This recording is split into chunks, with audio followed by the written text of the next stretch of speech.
Ahithophel is the father of Eliam. And who is Eliam? Eliam is the father of Bathsheba.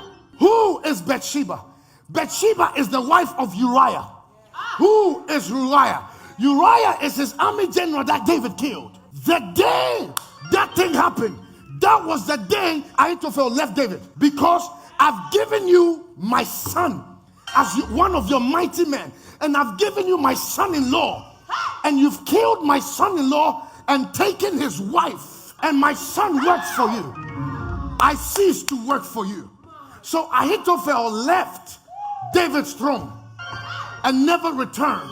Absalom saw this 10 years back. So when he waged war, he sent, I'm looking for all of my father's enemies. Who is the one that can help me kill my father? He looked and said, Ahithophel, come. So when David asked, who is with this boy?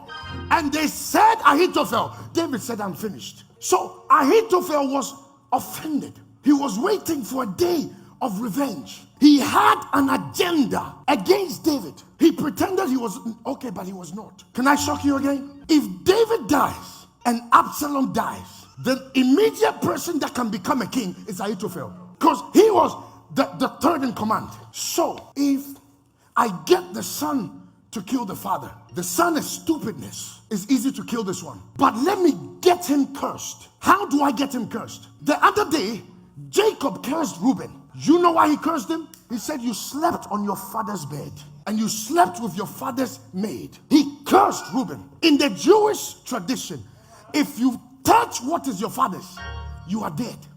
So Absalom had already killed himself. So Ahithophel made him disgrace himself in front of the whole of Israel, so that when it's time to make him a king, he will say he doesn't deserve to be a king. So he says, go and sleep with your father's concubine. He goes, he does it.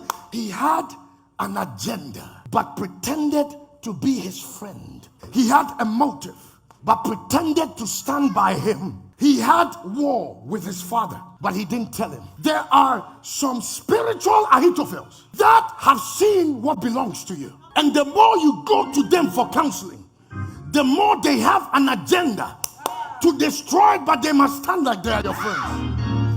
That's why you need a Hushai. That's why you need wisdom after wisdom. That's why you need the spirit of discernment to listen and say, no, I will not do this.